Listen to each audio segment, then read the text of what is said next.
Meus irmãos, eu acho que eu já cumprimentei a todos, mas para não ter perigo de esquecer ninguém, boa noite a todos. Que a paz e o amor de Jesus possa envolver os nossos corações, os nossos sentimentos. Que o professor Eurípides possa nos abençoar a todos nós. Eu agradeço a Deus, agradeço a Jesus essa oportunidade de estar novamente aqui com os irmãos, para que a gente possa estudar juntos as lições do Evangelho de Jesus, para a gente ver a importância da revelação espírita, que vem nos ensinar que a vida é eterna, que a morte realmente não existe. E essa... Obrigada, Danilo. O fato de a morte não existir constitui, então, a primeira surpresa que o suicida encontra na vida espiritual. E nosso tema hoje, então, é suicídio e resgate, né, que está numa página belíssima do livro Sublimação. O autor desse conto aqui é Leon Tolstói e a psicografia de Ivone Pereira. Mas quando a gente fala em suicídio e resgate, o que é o resgate? Resgate vem de resgatar, livrar de uma situação perigosa, salvar, pagando com sacrifício pessoal. Na doutrina espírita, nós fazemos então, a obra espírita faz muita referência à questão do resgate, O espírito reencarna em mundos como o nosso, de expiação e de provas, para resgatar seus débitos, na maioria das vezes. Mas esse não é o único mundo em que o espírito reencarna para resgatar suas provas. Há outros mundos na condição da Terra, de mundo de expiação e de provas, onde o mal, as paixões ainda predominam. Mas todos somos então criados por Deus, nosso Pai, para sermos um dia perfeitos, bons e, portanto, livres. Porque o que constitui a nossa prisão é notadamente a nossa inferioridade. Então vamos exemplificar um pouquinho aqui para a gente ver essa questão do resgate. Então, no plano espiritual, na lei divina, quando a gente fala no plano espiritual, nós estamos, meus irmãos, os vivos e os mortos, submetidos à lei divina, a mesma lei divina. Não existe uma lei para os encarnados, outra para os desencarnados. A lei divina abarca, alcança todos os mundos, todo o universo, todos os espíritos, encarnados ou desencarnados, nesse e em outros planetas. O que acontece é que um espírito que está reencarnado em um planeta mais elevado, ele estuda a mesma lição nossa, só que com termos, vamos dizer assim, técnicos, mais aprimorados. Estão entendendo? E tem uma questão, eu agora não dou conta de falar o número dela não, que vai explicar essa questão lá no Livro dos Espíritos. Nós estudamos todas as mesmas leis, só que notadamente em termos diferentes. Aqui, por exemplo, a gente estuda sobre os seres vivos em todos os planetas, em todas as idades, na universidade, no ensino médio. A criança pequenininha entra no maternal, ela já vai saber o que é o ser vivo, Ela já vai saber, então, como é que a planta respira. Quando é lá na faculdade, o biólogo, ele vai continuar estudando sobre as plantas, mas em termos mais aprimorados. Deu para entender? Então, a criatura, quando ela transgride a lei do Criador, ela está em situação, vamos dizer assim, de desvantagem. Ela está em situação perigosa, conforme falou o dicionário que eu pesquisei isso aqui, muito tempo. Então, o espírito, quando ele comete um crime, e ele chega no plano espiritual e toma consciência disso, é tão grande o desejo dele recuperar a sua posição de equilíbrio, que ele a tudo se sujeita para enfrentar a prova, por mais difícil que ela seja, para se livrar daquela condição de criminoso, daquela condição de desobediência à lei divina. Porque o plano do Pai, ele é perfeito.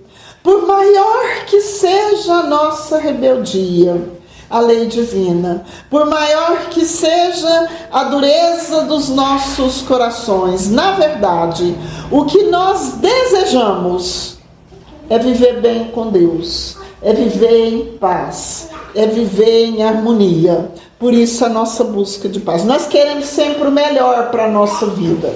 Quem ainda não pensou nisso, vai acordar. Vai acordar.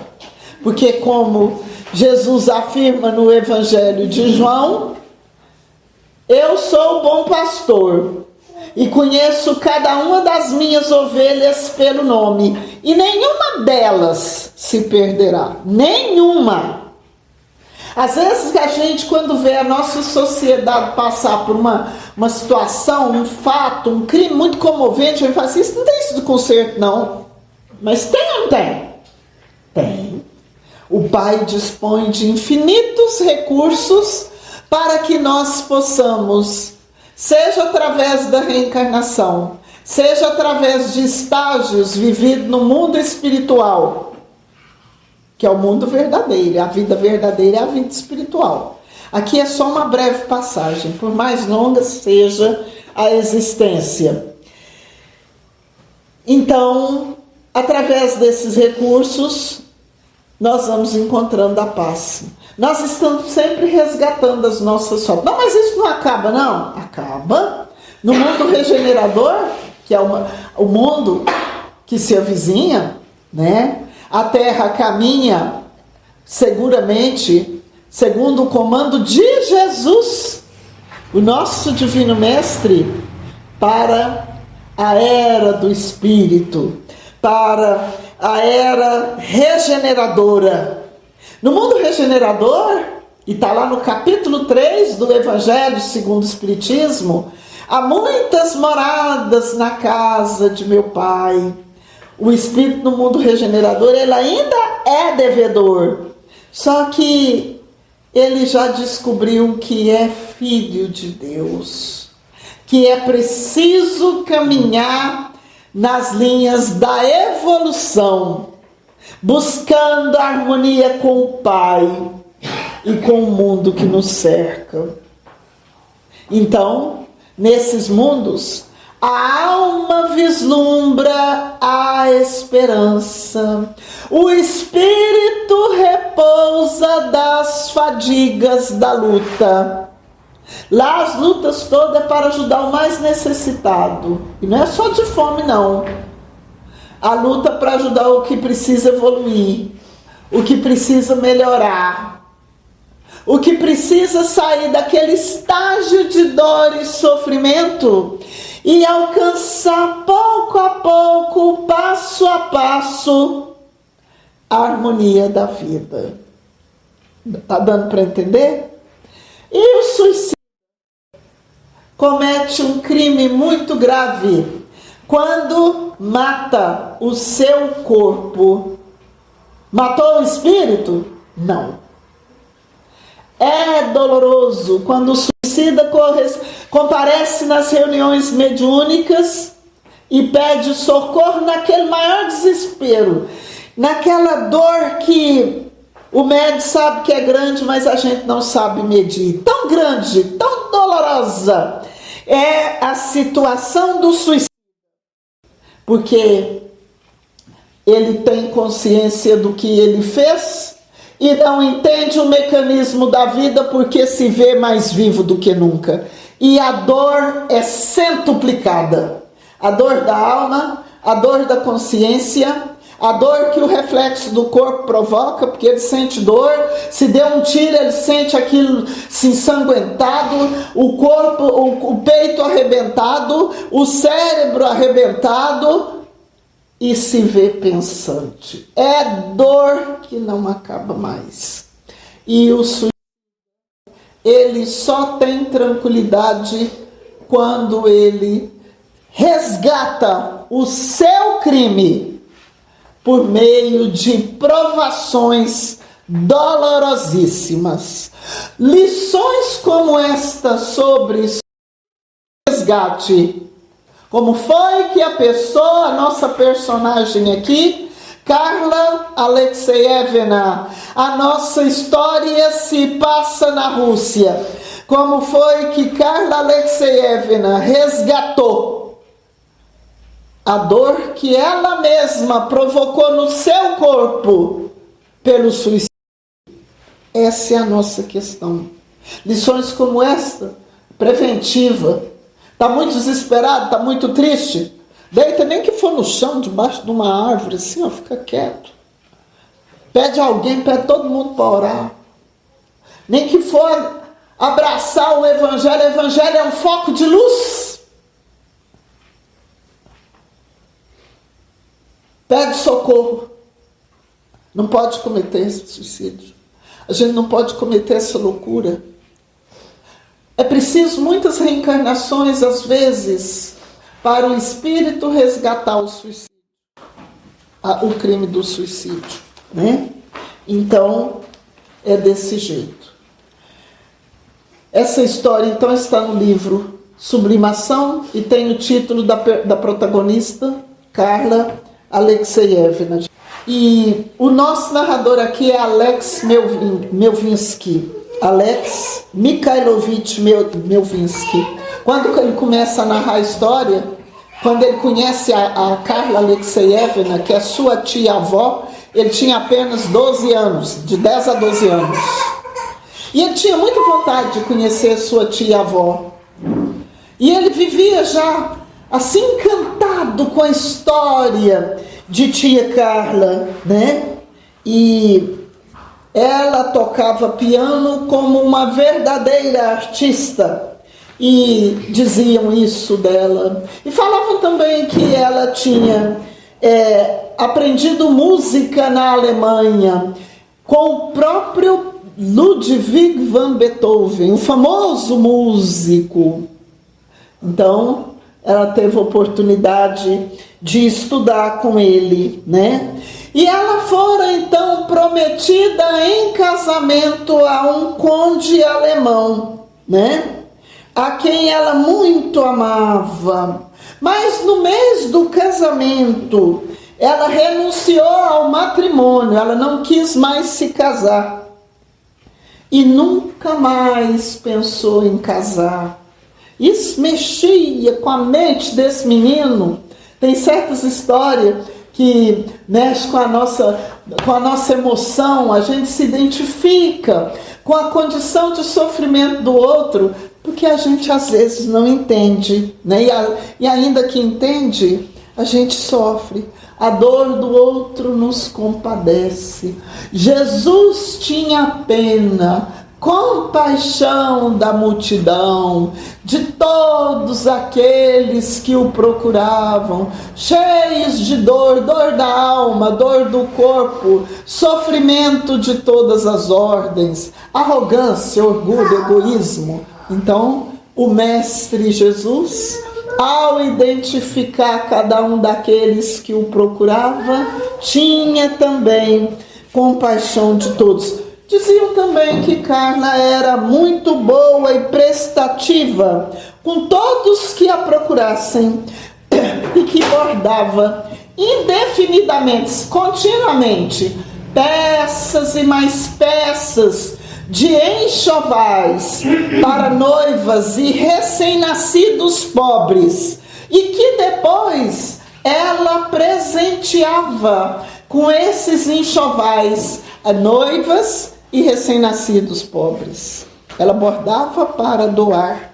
Carla era rica, tinha propriedade, uma fazenda, muito bem administrada, ela tinha dom para administrar, né?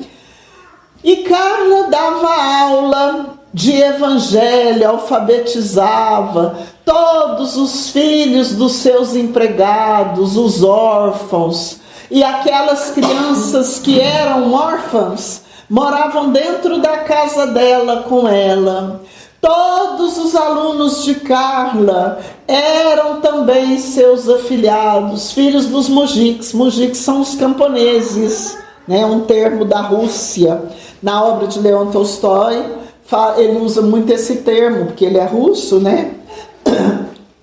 Ivone Pereira reencarnou também na Rússia, nos seus passados, né? Eu não conheço a história dela toda ainda, né? E que Carla chegava ao ponto de, quando ela via que um casal pobre estava com dificuldade para concretizar o matrimônio, ela procurava trabalho para os noivos pobres, doava os enxovais e preparava as noivas para elas serem boas mães de família, os homens para serem bons chefes de família. Isso é evangelho. E Carla vivia assim. Então, ela rezava metodicamente todos os dias, na hora do café da manhã, na hora do almoço, na hora do jantar. E à tarde ela agradecia o dia. Ela dava aula de manhã para as crianças e à tarde ensinava para elas o Evangelho de Jesus e trabalhos manuais. Carla era uma artista muito prendada, então ela ensinava também música para que as crianças cantassem na igreja. Aqui fala da igreja católica, não fala da igreja, de igreja evangélica não, porque nos Estados Unidos tem muita força dos evangélicos, né? Essa história se passa na Rússia. E Carla era devota da Senhora de Kazan. A Senhora de Kazan é Nossa Senhora de Kazan, uma localidade da Rússia, né? Que é onde então Carla morava. Preparava as crianças para apresentar peças teatrais, e as crianças cantavam nas igrejas, crianças, os jovens, os adolescentes. Carla tinha afilhados de todas as idades, porque essas gerações iam crescendo. Quando Alex Melvinsky, seu sobrinho neto, conheceu tia Carla, ela já era uma senhora de 65 anos de idade. E Alex Melvinsky passou uma temporada curta na casa de Carla, e lá cheio de criança, ela vivia rodeada de criança, e ele ficou doido para conhecer a história de Carla. E ele perguntou para um dos afilhados assim: me conta a história de tia Carla, eu quero conhecer a história da minha tia. Eu não tenho coragem, é falta de respeito com a minha tia. Mas pergunta para a Sófia. Quem é Sófia? A governanta de Carla, a fiel governanta de Carla, sua fiel amiga de toda uma vida. E Carla vivia assim. E quando alguém falava diante de Carla que ela era inválida, sabe quando mostra essa dó, essa piedade que ofende, que diminui a pessoa, um negócio muito complicado. Eu me lembro quando eu era criança, tem muito tempo não, eu me lembro quando eu era criança, que a gente saía com meu pai, com a minha mãe na rua. Se a gente visse uma pessoa que tinha qualquer problema físico, qualquer deficiência, ou qualquer situação que constrangesse a pessoa, meu pai e minha mãe falavam assim pra gente, baixinho: fica olhando não, meu filho, fica olhando não, minha filha, isso ofende a pessoa. E eu nunca esqueci isso, né? Então os meninos ouviram a história de Sófia, que ela contava para todos, mas que os meninos tinham aquele respeito, né? Eles não contavam para ela, né? E então ele pergunta para Sófia, para os meninos, por que minha tia Carla Alexeyevna ficou aleijada? Carla era aleijada, como? Ela tinha uma perna mais curta do que a outra. Ela só ficava de pé com umas muletas, né? Ela tinha um ombro mais alto do que o outro, devido a um acidente que ela sofreu, que a gente vai ver aqui. E aí os meninos vão contar, e Sófia vai começar dizendo que há muitas mulheres por aí, no mundo, por este mundo, que por muito menos do que o que aconteceu a Carla, tem dado cabo da vida, tem suicidado, né? Mas é porque elas não tiveram fé em Deus e nem em si mesmas. Por que a pessoa suicida? Falta de fé. Não tem fé em Deus, não tem fé na vida. Acredita que o sofrimento pelo qual passa vai ser eterno. Engano. Não existe sofrimento eterno. Não há mal que dure para sempre. Já bem diziam os antigos, depois da tempestade vem a bonança. Eu presto muita atenção porque eu já tive ocasião de ver muitas pessoas idosas que na juventude passaram então por situações gravíssimas de sofrimento.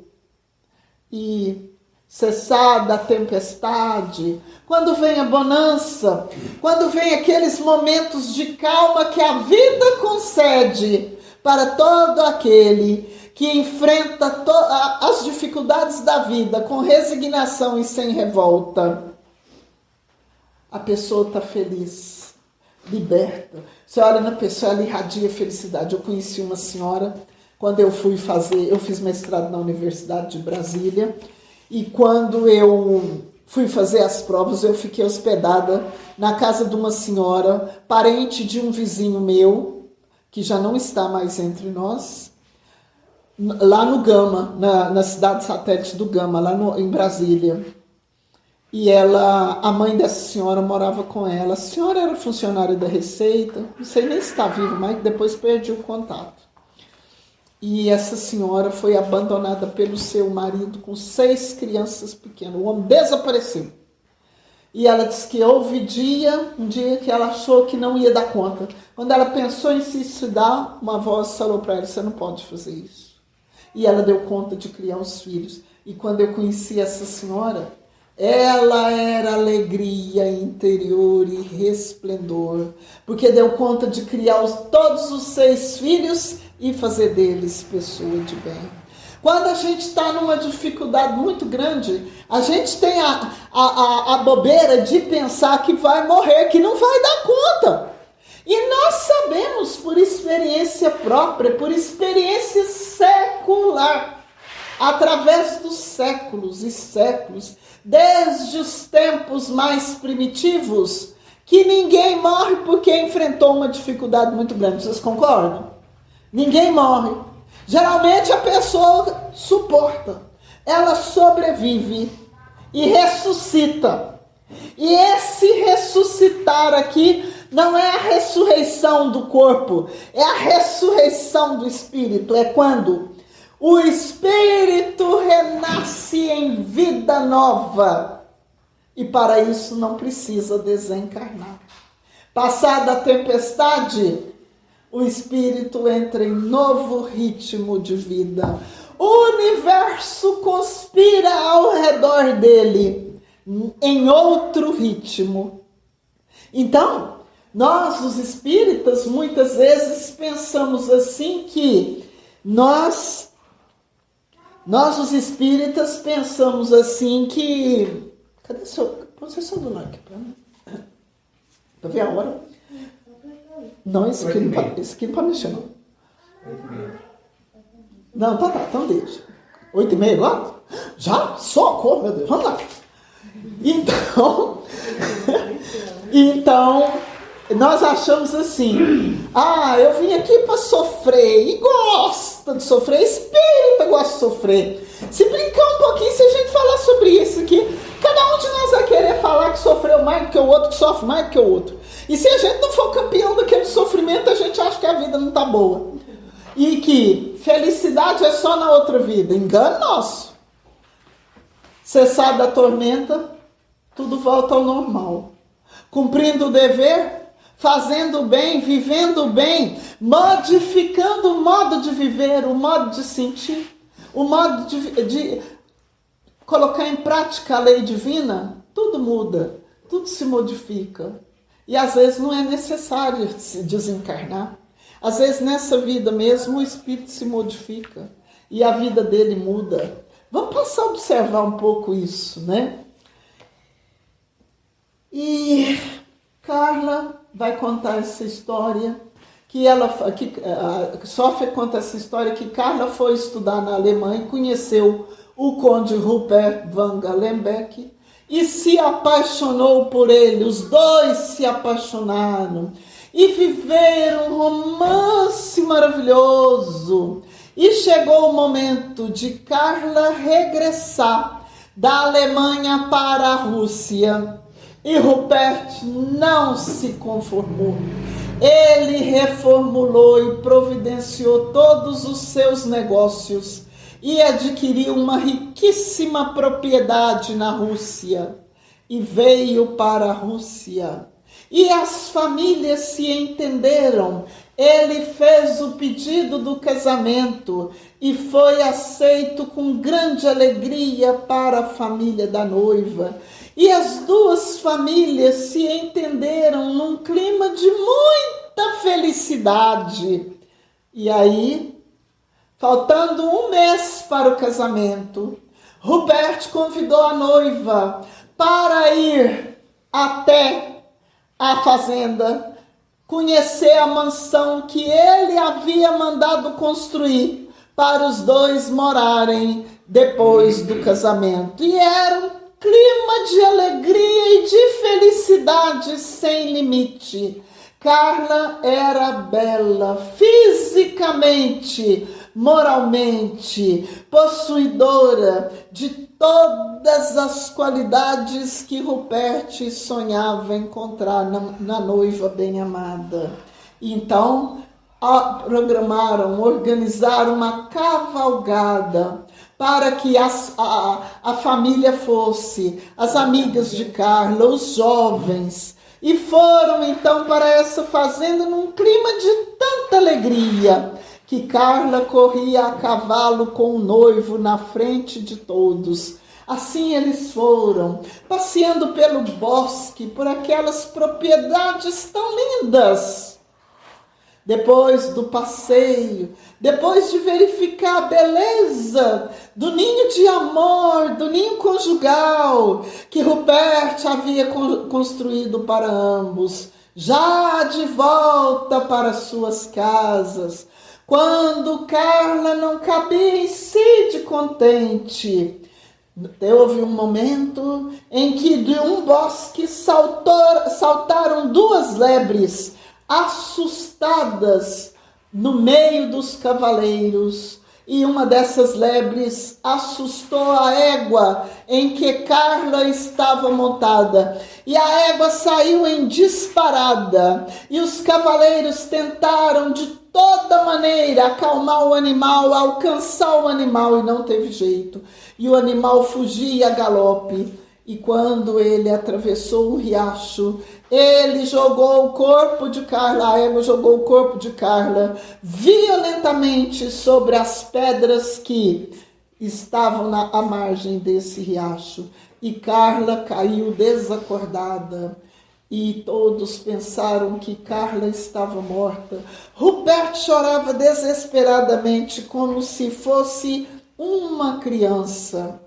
E com muito custo, alguém teve a ideia de correr até a cidade mais próxima para buscar uma padiola de hospital, é tipo esses carrinhos, essas macas que tem hoje, só que naquele tempo era carregado à mão, para transportar Carla. E com muito custo, transportaram Carla para sua casa. E ela ficou dias e dias entre a vida e a morte sem dar acordo de si. Rupert chorava como uma criança ao pé da noiva desacordada, sem se afastar de perto dela por nem um minuto. Houve um momento em que Carla abriu os olhos e viu Rupert e falou para ele: tudo acabado, meu amigo. Foi apenas um sonho. E desmaiou outra vez. E ela ficou com muito custo. Depois de muito tempo, ela deu acordo de si, mas ela não conseguia se levantar. A perna havia quebrado em 2 lugares, a omoplata também havia quebrado, né? O corpo disforme. Mas por que disforme? Porque naquele tempo a medicina não tinha os recursos que tem hoje, e ainda tem mais. Carla era uma moça de moral muito rigorosa. E houve também um tempo em que as mulheres morriam, mas não tratava com médico homem, não. E nunca tirava a roupa totalmente para ser examinada. E juntou isso tudo e os ossos de Carla se colaram fora do lugar. E ela ficou disforme, feia e desfigurada. E Rupert continuava fiel, falando com ela: vamos marcar o casamento. Quando for um dia, ela falou: não, meu amigo, eu te amo demais para ser um peso tão grande na sua vida. Se nós nos casássemos por 6 meses, correria tudo bem. No final de 6 meses, 1 ano, eu seria um peso demasiado na sua vida. E tudo entre nós estaria acabado. Eu te amo, Rupert, mas eu não posso me casar com você. Portanto, eu te devolvo o compromisso que você fez comigo. E te dou liberdade para escolher outra noiva, outra mulher, e se casar com ela. E Carla fez isso e mandou Rupert embora e falou: você não pode ficar vindo aqui. Eu agora preciso reorganizar minha vida de outro jeito. Quando uma desgraça como essa acontece na vida de uma pessoa, isto significa que Deus tem para ela um plano de vida radicalmente diferente do que ela viveu até então. E agora, Rupert, eu preciso te esquecer. Eu preciso fazer minhas reflexões. Eu preciso pensar para entender o que é que Deus espera de mim. Mas ela falou isso com o coração cheio de amargura. Rupert era tão belo, tão lindo, tão apaixonado. E ela teve que dispensá-lo. Mas Rupert continuou fiel. Todo mês ele ia lá uma vez. E ela insistindo com ele, que ele parasse de visitá-la. Porque ela precisava esquecê-lo. E não era recebendo a visita dele uma vez por mês que ela ia conseguir. Aí ele foi espaçando as visitas. E Carla chorava inconsolavelmente, dia e noite. E quando ela dormia, ela sonhava que seres angélicos vinham do plano espiritual para consolá-la, para trazer a ela o socorro, o conforto moral de que ela necessitava. E as almas benditas que vinham do céu, vinham das esferas felizes do plano espiritual para consolá-la, falavam assim: você, minha filha, ainda dirá muito bem do sofrimento que enfrenta agora, porque é esse sofrimento que te abrirá as portas da verdadeira harmonia e da verdadeira paz no plano espiritual. E Carla continuou vivendo. 5 anos depois, Rupert um dia apareceu na casa de Carla pedindo uma visita. Carla, depois dos cumprimentos amorosos, né? Mas ela não dava bola não, ela sempre chamava ele de excelência, porque senão ela não dava conta de esquecer ele. Na verdade, ela nunca esqueceu, era o grande amor de sua vida. Carla, você me dispensou, você rompeu o nosso compromisso, você me deu liberdade para me casar com outra mulher. Foi o que fez. porque era o que devia ser feito. Me lembro muito bem. Carla, eu vim aqui te dizer que um homem não pode viver só. O homem precisa de uma companheira que o ajude a viver. Precisa constituir família. Então eu vim aqui te contar que eu vou me casar. Seja quem for a noiva, ela há de ser digna de ti, Rupert. Ela falava, mas ela estava quase chorando, ela não estava aguentando. Vou me casar com Malina Vassilievna, sua amiga, sua grande amiga, porque assim estarei mais perto de você. Muito bem, Rupert, seja feliz. E ele foi e se casou com ela. A Lina nunca visitou Carla, situação complicada, né? Nunca visitou. Quando nasceu o primeiro filho, Rupert foi lá e falou que nasceu o primeiro filho. No outro dia, Carla mandou para a mãe uma grande braçada de flores colhidas do seu jardim e um rico presente para o recém-nascido. E assim ela procedeu por mais 4 vezes, porque o casal Van Galenbeck foi presenteado por Deus com 5 belíssimas crianças. O tempo passou e Rupert continuava visitando a Carla no dia do seu aniversário. Mas os filhos foram crescendo, os encargos de família foram aumentando e Rupert deixou de visitar Carla. E quando alguém falava nisso, ela falava, era isso que eu esperava dele. Como é que eu ia esperar a fidelidade de um homem a um sonho morto, a um sonho acabado? E aí, quando foi um dia, 25 anos depois, um dia, Carla levantou de manhã e os sinos da igreja tocaram indicando que alguém havia morrido. E ela não sabia quem. E nas orações do café da manhã, ela orou por aquela pessoa que entregara a sua alma a Deus. Tudo isso que eu estou contando é Sófia, que conta para os meninos.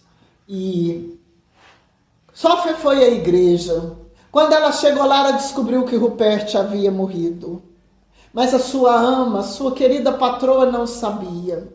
Quando foi pela hora do almoço, ela falou, não vai ter jeito, é eu que vou dar a notícia. Então, mãezinha, paizinho, são termos amorosos e respeitosos de tratamento na Rússia, né? Na obra de Leão Tolstói. Sabe quem morreu hoje? É alguém muito querido aqui da nossa cidade, morreu hoje. Seja quem for, que Deus o receba no seu reino. Pois é, mãezinha, foi Rupert Van Galenbeck que morreu. Esteve doente por 2 meses, morreu essa madrugada. E Carla levantou e fez as orações para ele. Ela já tinha feito. Quando foi a hora do cortejo fúnebre, o sino tocando outra vez, que o conde era muito conhecido na cidade, e Sófia disse, mãezinha, é o cortejo fúnebre de Rupert que está passando debaixo da sua janela. Você não vai olhar, você não vai ver. Carla, em silêncio, fez o maior esforço para ficar de pé nas muletas, e Sófia teve que ajudá-la a ficar de pé, e ela fez uma oração, sentou e continuou o que estava fazendo. Então, Alex Melvinsky disse que Carla Alexeyevna desencarnou com 68 anos de idade. Faleceu depois de ligeira e breve enfermidade do coração. Aí, Alex se tornou adulto e fez uma viagem longa na França, uma viagem de estudo, de aprendizado, e conheceu lá o escritor Victor Hugo e o seu amigo, um dramaturgo muito conhecido, escritor de peças de teatro, Victorien Sardou. E conheceu esses dois na casa de um outro amigo seu. E jantou lá. Esses 3 homens jantaram lá. Depois da janta, alguém sugeriu, e aí, nós não vamos consultar a mesinha? Era no tempo das mesas girantes, onde os espíritos se comunicavam. é através da mesinha. A pessoa amarrava, vou falar aqui bem mais para frente, essa história da mesinha está no livro dos médiuns, no livro A Vingança do Judeu. Depois, se o Gilmar uma hora, arruma um jeitinho de explicar aí. Publica um vídeo, seu Gilmar, falando das mesas girantes, da evolução das mesas girantes, né? Dá para o senhor fazer. E vamos, quem sabe, hoje a gente tem alguma notícia importante. Era hábito. As pessoas de todas as classes sociais, os pobres, os ricos, todos que tinham conhecimento, experimentar, obter comunicação através da mesinha. O Espírito começou a falar, olha, eu peço muita atenção, muito respeito, porque eu preciso dar uma mensagem para um visitante que aqui se encontra hoje. E o dono da casa perguntou, mas escuta, senhora, era o Espírito que estava falando. Para qual dos visitantes a senhora pretende dar a mensagem? São 3. Para meu sobrinho, Alex Mikhailovich Melvinsky, que já era um homem adulto. Eu sou Carla Alexeyevna e renasci em Kazan. Aí ela se identificou. E ela vai então explicar o porquê que ela sofreu aquele acidente, faltando um mês para o seu casamento. E nunca mais pensou em casar. Então ela conta que numa outra existência, onde ela tinha uma outra personalidade, ela era casada com seu grande amor, Rupert. Então também num outro corpo, numa nova existência. Nessa existência ele se chamava Igor Fyodorovich, era médico e foi requisitado para a guerra na Rússia, no tempo de Alexandre o Grande, e morreu na guerra. Os dois eram jovens esposos apaixonados. Carla sofreu uma tristeza tão grande que ela se recusou a continuar vivendo sem o marido que morreu na guerra, principalmente porque nem o corpo foi devolvido à família. E ela então, cheia de dor, de sofrimento e de desespero, pulou do 3º andar do prédio onde eles moravam. E o corpo dela caiu novamente num rochedo e os ossos ficaram todos quebrados. E Carla ficou entre a vida e a morte durante 3 dias, até vir a desencarnar. Quando Carla desencarnou, que ela percebeu que estava viva, ela via e revia as cenas do suicídio, a cena onde ela saltava do prédio e sentia a dor, e sentia os seus ossos quebrados. Até que um dia, depois de passado muito tempo, Carla chorou e orou, pedindo socorro de Jesus. Foi o que bastou. Espíritos bondosos, seus amigos, a quem ela tinha ofendido muito com a prática do suicídio, vieram para ajudá-la. Eles eram espíritos como ela, só que eles estavam felizes, tinham as suas consciências tranquilas, ao passo que ela não. Ela não se sentia digna sequer de conversar com eles. Tão grande era o arrependimento de Carla, tão grande era o seu sofrimento. E ela que desencarnou, às vezes pensando em se encontrar com o Rupert, não encontrou. Quando uma pessoa desencarna, suicida para encontrar com o parente que desencarnou, ela não vai encontrar, só vai encontrar com ele depois que reencarnar, passar pela prova, vencer a prova. Só quando estiver de consciência limpa. Quando houver resgatado, recuperado, posição digna e honrada de filho de Deus perante a justiça divina, aí que vai reencontrar. Por vias criminosas, por desrespeito à lei de Deus, a gente não ajuda ninguém, a gente não prova amor a ninguém, a gente não encontra com ninguém que esteja longe de nós. E os espíritos superiores, então, ensinaram a Carla algo das Sagradas Escrituras e disseram a ela que, pelos caminhos normais, ela demoraria muitos séculos para resgatar a prova do suicídio, mas que ela poderia encontrar o abrigo de Jesus Cristo. E Carla, então, estudou as escrituras sagradas, e os espíritos que a amparavam disseram a ela: pensa, minha querida Carla, qual será o meio pelo qual você poderá trabalhar por ti mesma e resgatar o crime que você cometeu? E Carla então fez a análise e falou para eles que já havia pensado e disse a eles: eu matei o meu corpo porque eu não aceitei viver sem o meu Igor quando ele morreu na guerra. Então eu acho que agora, para eu resgatar esta prova, eu preciso me encontrar com ele em nova existência, amá-lo outra vez e depois ser obrigada a me separar dele e sofrer a dor da separação. Então, os espíritos disseram: pensa bem, minha querida Carla, porque depois que firmar a sentença, ela se cumprirá e você não pode modificá-la. Mas Carla queria se reabilitar, ela queria ser digna de Rupert diante da lei divina. E então ela falou: é essa sentença. E ela fala, isso tudo na mensagem, lá nas mesinhas, na mesa girante. A obra de Leon Denis, No Invisível, mostra casos de comunicação através das mesas girantes. O romance A Vingança do Judeu, autor o Espírito Rochester, que eu li quando eu comecei na doutrina, mostra toda a história da evolução da psicografia, onde os irmãos que se interessarem por esse assunto poderão pesquisar.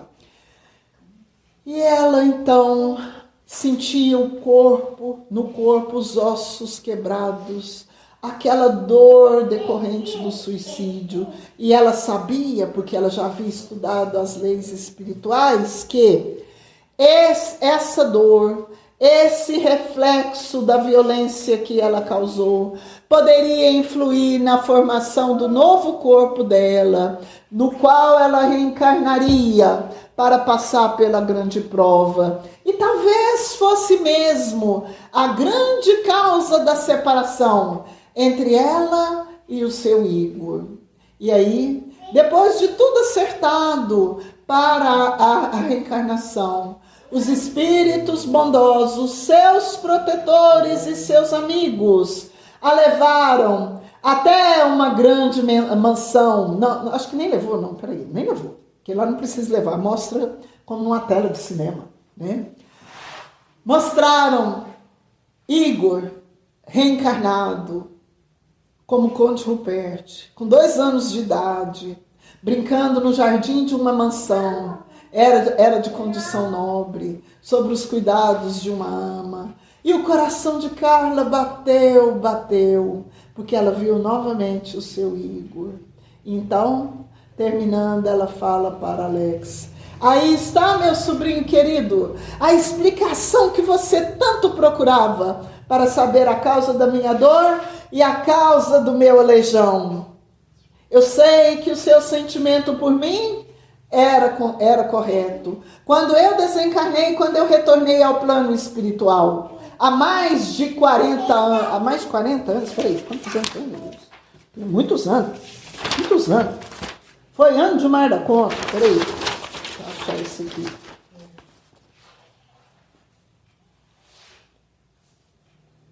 Não, deixa. Muitos anos, ela demorou para se preparar. Quando ela chegou no plano espiritual, ela prometeu a si mesma que se um dia a misericórdia infinita do Pai desse a ela permissão, ela explicaria a Alex Melvinsky, seu querido sobrinho neto, o porquê de tanta dor e de tanto sofrimento que ela sofreu. E ela já foi despedindo, e a Alex falou: mas minha querida tia, eu ainda tenho uma pergunta para a senhora. Pois não, meu sobrinho. E aí, a senhora encontrou com o Conde Rupert na vida espiritual? E ela falou: sim, encontrei. Eu agora vivo com meus, Rupert, o amor eterno, porque o nosso amor está permitido e autorizado perante a lei de Deus, porque eu resgatei a minha prova. Aqueles anos de sofrimento me deram então séculos de felicidade futura. Foi tanto para mim como para Rupert uma ocasião de vencer muitas provas. Deu para entender? Então assim é a nossa vida, né? Essa lição sobre o suicídio é muito grande. O maior amparo que uma pessoa pode encontrar para vencer a prova do suicídio é se abrigar no ensino do Evangelho de nosso Senhor Jesus Cristo. Que Eurípides Barçanufo, o coração do nosso querido professor, abençoe o coração de todos vocês, meus queridos irmãos. Abençoe os seus lares, as suas famílias. Desejo muita paz a todos e que o amor do Mestre Jesus nos ampare e nos acompanhe sempre e nos dê força para que nós possamos viver de forma cristã, com a mesma fidelidade ao Pai que Jesus nos ensinou, toda e qualquer situação de dor nas nossas vidas. Muito obrigada.